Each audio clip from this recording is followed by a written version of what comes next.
bien dans son job. On parle de diversité, on en parle beaucoup dans notre émission. On va en parler là à travers un outil, le jeu coopératif, et on en parle avec Isabelle Batteste. Vous êtes associée chez Bellu Games. Merci d'être avec nous. On va bien sûr parler de cette entreprise, car c'est une entreprise qui promeut la diversité. D'abord, dans votre parcours personnel, vous, comment on arrive à être associé dans cette structure Bellu Games et pour créer ce jeu coopératif? Eh ben moi, j'ai beaucoup travaillé dans l'innovation pédagogique, l'ingénierie pédagogique d'un côté et l'entrepreneuriat social de l'autre. Et donc, j'ai été amenée pendant 20 ans à réfléchir à la façon d'utiliser la pédagogie au service d'un impact social. Une pédagogie, j'allais dire, disruptive, on fait un pas de côté. Oui, c'est ça l'idée. Oui, bien sûr, c'est de sortir des formats peut-être traditionnels et un peu magistraux et descendants pour mettre l'apprenant, l'apprenante au cœur et du coup faire émerger les savoirs plutôt que les faire descendre. Alors, on va revenir évidemment sur l'écosystème parce qu'il y a tout un travail autour de ce jeu coopératif avec, je dirais, de belles marques, je dirais nos grandes écoles, l'ESSEC, Polytechnique, la Faculté de médecine de Paris, l'Institut catholique. Cette fresque de la diversité, elle s'inspire de la fresque du climat, on est bien d'accord. Comment ça marche concrètement ?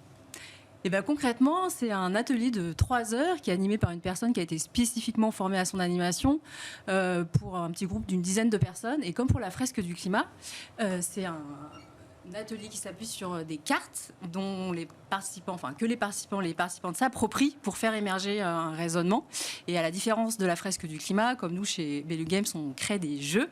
On a introduit chaque lot de cartes par une mini-expérience ludique qui permet de rentrer dans les notions par le corps et les émotions. Donc des petits jeux qu'on débriefe collectivement et après on rentre dans la discussion par les cartes. Qu'on soit bien d'accord, on n'est pas passif dans ce jeu de la fresque de la diversité, c'est-à-dire qu'on s'implique physiquement, on se lève, on joue une scénette, on lit ce qu'il y a sur la carte, c'est ça l'idée ? Eh ben, on est en mouvement, en fait, c'est une alternance de séquences qui sont différentes à chaque fois. On est en mouvement, on va devoir se déplacer dans l'espace, faire des groupes, enfin, voilà, on a toute une série de consignes et après il y a la discussion debout autour des cartes et en fait on alterne. On entend l'idée de la pédagogie disruptive pour justement ne pas avoir une pédagogie, je dirais, très professorale. C'est quoi ? C'est aussi une manière de changer son regard sur ces sujets de diversité, de tordre le cou aux idées reçues. C'est cela aussi l'intérêt du jeu coopératif ?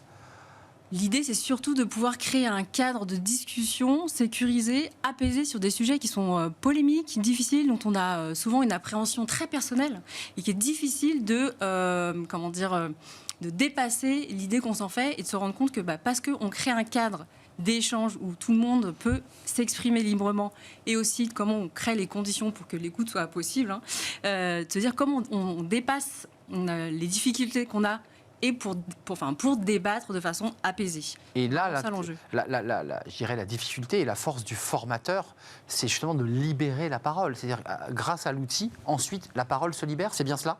Oui, c'est pour ça qu'en fait, on ne parle pas de formateur. Oui, c'est ce que je voulais vous dire. De facilitateur ou de facilitatrice, donc des personnes dont l'enjeu est d'accoucher. Voilà, de créer les conditions facile de l'échange et faire en sorte que chacune se sente autorisé, à l'aise et légitime pour prendre la parole et pouvoir partager ses opinions et bien sûr recevoir celles des autres. Ce qui est très intéressant, c'est qu'est-ce qu'on en fait de ces paroles ? Parce qu'il doit se dire, parmi ces groupes de paroles sécurisés, des choses qui sont parfois violentes, fortes, et avec beaucoup d'émotions.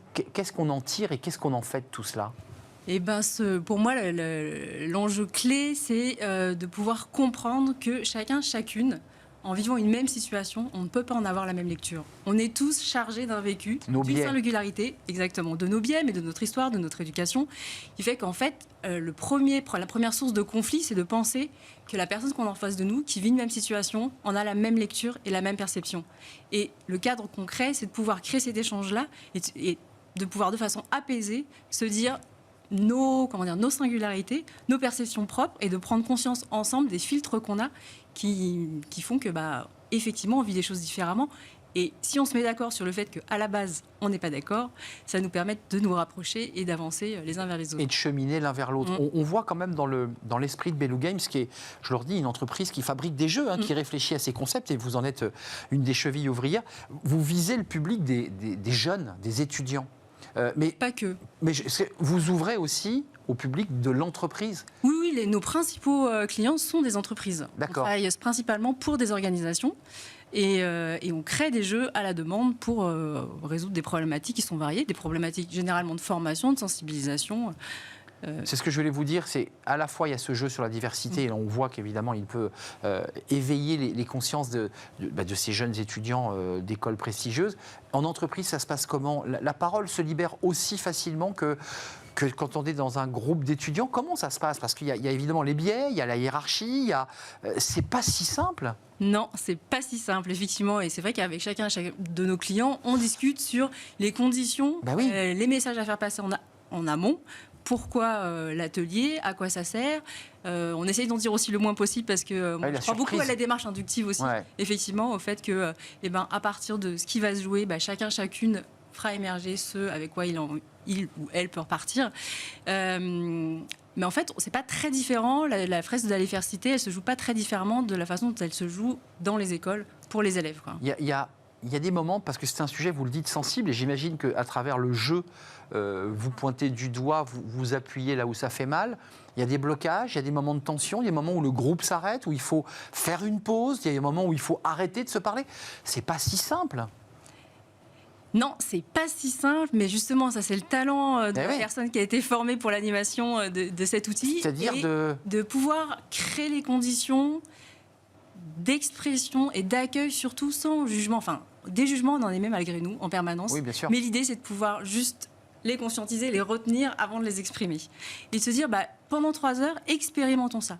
Expérimentons notre capacité à se laisser curieux et curieuses, ouverte à ce qui va s'ouvrir. Voilà. Et par rapport à ce qui peut d'habitude nous heurter, nous braquer et spontanément, presque comme un mouvement réflexe, nous amener à émettre des jugements et du coup des oppositions et couper la parole. Là, se dire, si ça me gratte, qu'est-ce que ça me fait ? Et là, si je reste curieuse, vers quoi je peux aller, vers quoi ça va m'ouvrir. Alors bien sûr, c'est pas facile, c'est pas évident. C'est pas une science exacte. Oui, là, voilà. Ouais. C'est le contrat qu'on essaye de poser avec les participants et les participantes de l'atelier. La suite, il nous reste 15 secondes. Les RH vous font un retour, vous disent, moi j'ai vu des changements, j'ai vu des attitudes, j'ai vu des façons d'être qui ont évolué dans l'entreprise, ou c'est plus long que ça ? À très court terme, ce qu'on voit, c'est surtout un engagement immédiat des personnes. Sur des formats descendants et classiques, c'est beaucoup plus difficile d'engager immédiatement les participants et les participantes, alors que là, dans ces contextes de jeu, à partir du moment où les consignes sont données, on se rend compte que chacune se lance tout de suite. Et du coup, il y a cette force-là d'engagement, à court terme, des effets positifs en tout cas et constructifs immédiats. Et après, effectivement, à plus long terme, quand on a un jeu de 3 heures, on ne va pas changer drastiquement la vie des gens, mais en tout cas, c'est ce qu'on essaye de faire, d'évaluer à plus long terme l'impact de nos actions. Merci Isabelle Batteste d'être venue, associée chez Bellou Games. Il y a ce jeu passionnant de la diversité, mais plein d'autres, parce que vous vous adaptez évidemment aux demandes de vos clients et vous adaptez le jeu évidemment. Merci d'être venu nous rendre visite, nous avoir éclairé. On a cheminé ensemble sur ce sujet. On tourne une page et on s'intéresse au livre de Smart Job, comme chaque semaine, l'occasion de découvrir un auteur, une autrice, pour nous présenter son livre. Celui-ci, Patronne, les patronnes, celles qui sont des femmes impactantes, inspirantes. C'est un livre qui compile leurs portraits, leur histoire, et son auteur est avec nous.